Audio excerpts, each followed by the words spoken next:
सुप्रभात, good morning.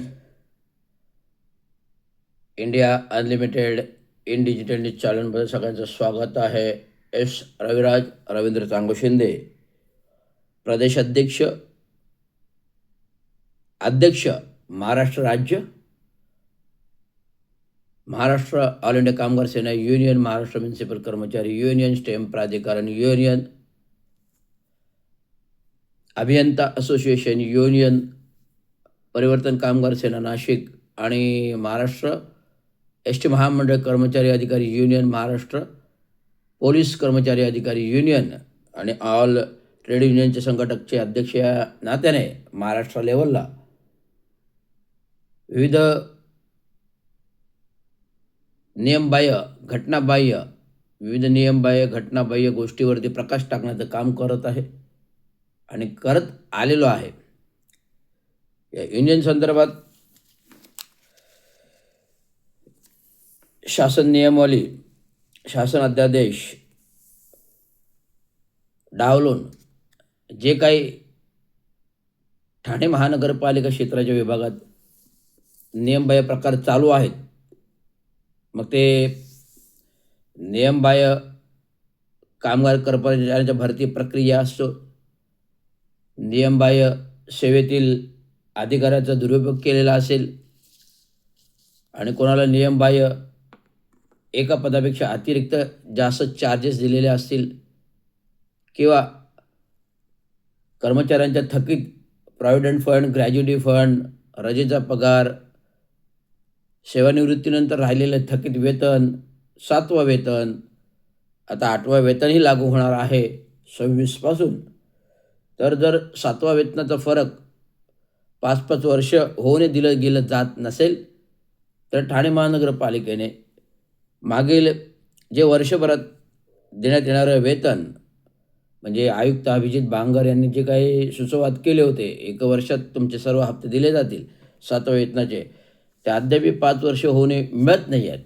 तर प्रशासनाला विनंती आहे की आपण एवढे बहुउद्देशीय प्रकल्पीय करताय, ठाणे महानगरपालिका एवढे बहुउद्देशीय प्रकल्प जर करते तर ठाणे महानगरपालिकेचे जे नियमित सेवा कर्मचारी आहेत या सर्वांचं आणि जे काही सेवानिवृत्त कर्मचारी आहेत या सर्वांचं मागील 5 वर्षाचं व्याजासह मागील 5 वर्षाच्या व्याजासह थकीत वेतनं द्यावीत अशी विनंती आहे. आणि महत्त्वाचं म्हणजे विषय, जे नियमबाह्य चार्जेस आहेत संदीप माळवीला दिलेले आहेत, उपायुक्त जो जनसंपर्क अधिकारी ज्याला उपायुक्त म्हणून पदोन्नती दिल्यानंतर जनसंपर्क अधिकारीला जो नियमाने कायद्याने बसत नाही, कारण जनसंपर्क अधिकारी असताना सेवेमध्ये लागले आणि तदापूर्व बरेच अधिकारी मनीष जोशी आहेत, शासन सेवेतून आलेले मनीष जोशी आहेत, जे ठाणे महानगरपालिका सेवेमध्ये कायमस्वरूपी आता काम करत आहेत. आणि सेवाज्येष्ठतेनुसार मनीष जोशी ज्येष्ठ आहेत. सेवाज्येष्ठतेनुसार मनीष जोशी ज्येष्ठ आहेत आणि मनीष जोशी ज्येष्ठ असूनही मनीष जोशींना डावलून एक भ्रष्टाचारी जनसंपर्क अधिकारी, त्याला उपायुक्तपद दिलं गेलं. उपायुक्तपद दिलं गेल्यानंतर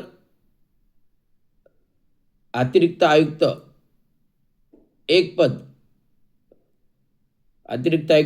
पद 2021 मध्ये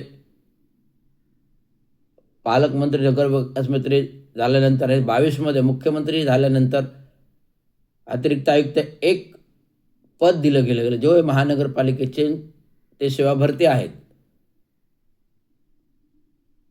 अतिरिक्त आयुक्त एक दिल्यानंतर शिवाय ते त्यावेळेस मुख्यमंत्र्यांचे सहाय्यक सचिव आणि आत्तासुद्धा उपमुख्यमंत्र्यांचे सहाय्यक सचिव, माजी मुख्यमंत्र्यांचे सहाय्यक सचिव, आतासुद्धा उपमुख्यमंत्र्यांचे सहाय्यक सचिव म्हणून नेमणूक आहे. आणि शिवाय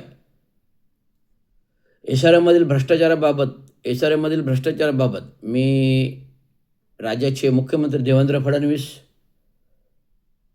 आणि इन्फोसिस डिपार्टमेंट ED राज्याचे मुख्यमंत्री देवेंद्र फडणवीस आणि इन्फॉर्मेशन डिपार्टमेंट ईडी यांना मी एक पत्रव्यवहार केला. या पत्रव्यवहाराच्या आधारे SRHचे आयुक्त सोमण, SRHच्या आयुक्त सोमण यांची तात्काळ उचलबांगडी झाली. तत्पूर्वी 2024मध्ये माननीय मुख्यमंत्री एकनाथरावजी शिंदे हे मुख्यमंत्री कार्यकालामध्ये मैत्री या संस्थेपरी ते विकासकातील विकासक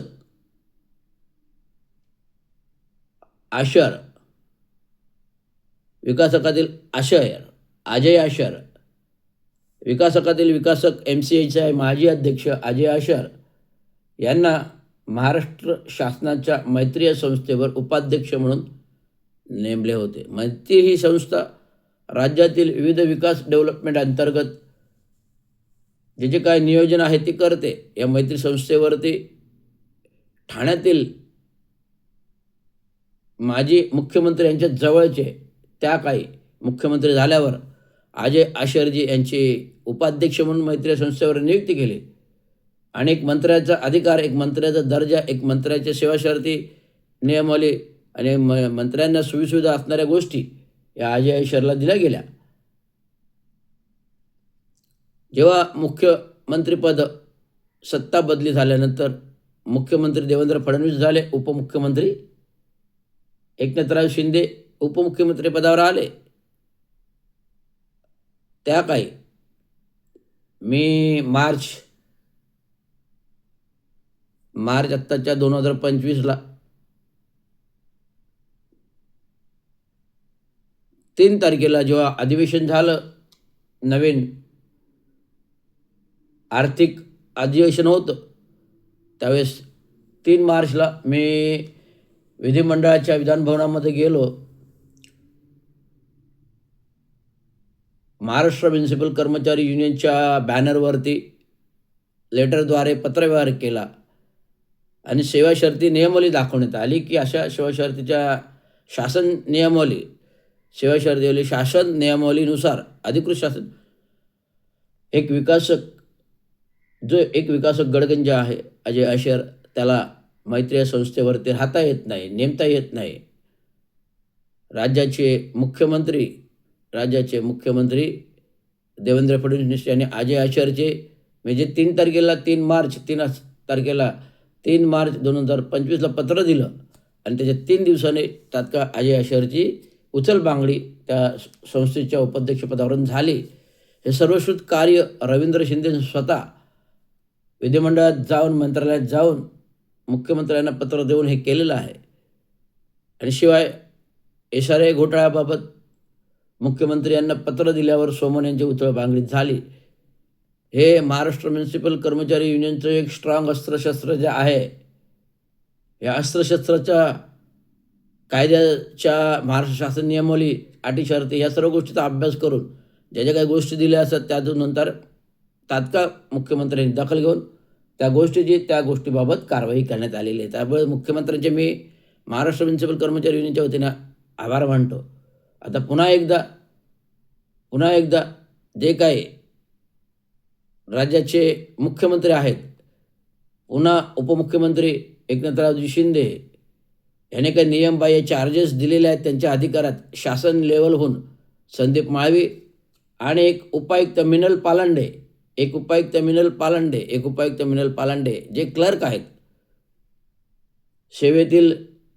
सेवा भरतीनुसार एक खेळाडू जरी असली तरी खेळाडू पदानुसार त्यांचं पद जे आहे एक क्लर्कच्या भरतीमध्ये सेवा दिलेली आहे, परंतु कुठलीही पात्रता धारण करत नाही, कुठलीही शैक्षणिक पात्रता धारण करत नाही, कुठलीही रोष्ट धारण करत नाही. असे असताना त्यांना शासन आदेशानुसार महापालिका सेवेमध्ये उपायुक्त पद आणि SRA मुख्य संचालक SRAचे कक्षप्रमुख म्हणून हे पद दिले गेलेलं आहे. ते शासन सेवेचा नियम बाह्य आहे, तात्काळ रद्द करावं असं मी मागील 24 तारखेला जाऊन नगरविकास खात्यामध्ये पत्र दिलेलं आहे. नगरविकास खाते बोलले की आम्हाला माहीत नाही आहे की काय चाललं. साहेब म्हटलं हे तुम्हीच दिलेलं आहे, आमच्याकडे दिलेलं ते महानगरपालिकेने रेकमेंडेशन केल्यानुसार दिलं असेल तर आम्ही ते तात्काळ रद्द करू, अशा प्रकारचं सुसंवाद झाल्यानंतर हे मी पत्रव्यवहार दिले, बैठकी झाल्या, मिटिंग झाल्या, मुख्य सचिव आहे, उपसचिवांना, कक्ष प्रमुखांना भेटलो, सर्वांना पत्रव्यवहार दिल्याने तात्काळ ही कारवाई करण्यात येईल असे मला सुचवाद केलेले आहे. ते अद्याप आता 24 तारखेनंतर आज काय आहे 16 तारीख म्हणजे 20 दिवस 6 6 आणि 22 दिवस झालेले आहेत. तर मी लवकरच उद्या मंत्रालयामध्ये जाणार आहे आणि हे बाबत पुन्हा आम्ही शासनाला नगरविकास खात्याला विचारणा करणार आहे आणि कारवाई करण्यास भाग पडणार आहे. आणि अशा प्रकारे महानगरपालिकेमध्ये जे काही नियमबाह्य गोष्टी चाललेल्या आहेत त्याच्यावर आवाज हा महाराष्ट्र म्युनिसिपल कर्मचारी युनियन उठवते हे तुम्हाला सांगू इच्छितो.